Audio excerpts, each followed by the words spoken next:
Hi everyone, thanks for joining me today in the chapel at the church, where we have a library of books that we can loan out to you. You might want to check some out at one time. Now, books can be loaned out, money can be loaned out, and guess what else can be loaned out? Our tongues. But we have to be careful who we are willing to loan them out to. And I would advise not loaning it out to the enemy, because he'll just come back to bite you with whatever comes out that may not be good or even nice. Well, if you're like me, you've said a few things along the way that have made Satan dance and the Lord cringe.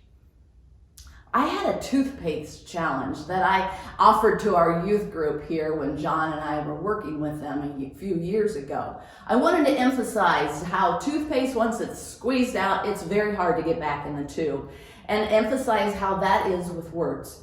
When words come out, it's very hard to take them back and to put them in their proper place. So I covered the gym with plastic, and we were to stomp on that toothpaste and see how far it would go. Well, I had no idea that when they stomped on this toothpaste, this particular tube blew out every seam, and the toothpaste went north, south, east, and west, and up. Weeks down the road, I kept finding toothpaste embedded underneath the bottom of the chairs.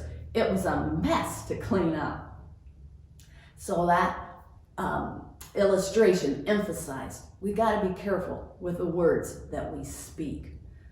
Well, I had had an argument with my sister who had come home from college. She was 9 years older than me, so I was probably still in elementary. And she always wanted me to do all the domesticated things along with her.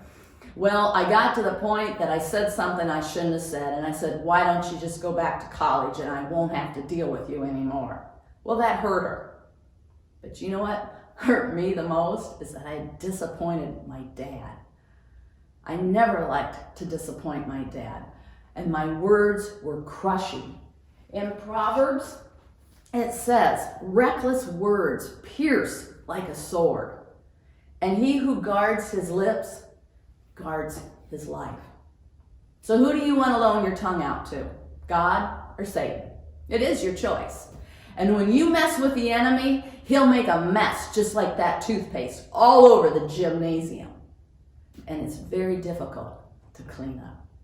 Thank goodness we have a forgiving God who is a professional at cleaning up all of our messes, including the things that come off our tongue. So loan your tongue out to the Lord, and he will give you wisdom and advice on how to use your tongue. The answers, they're found here in the Bible.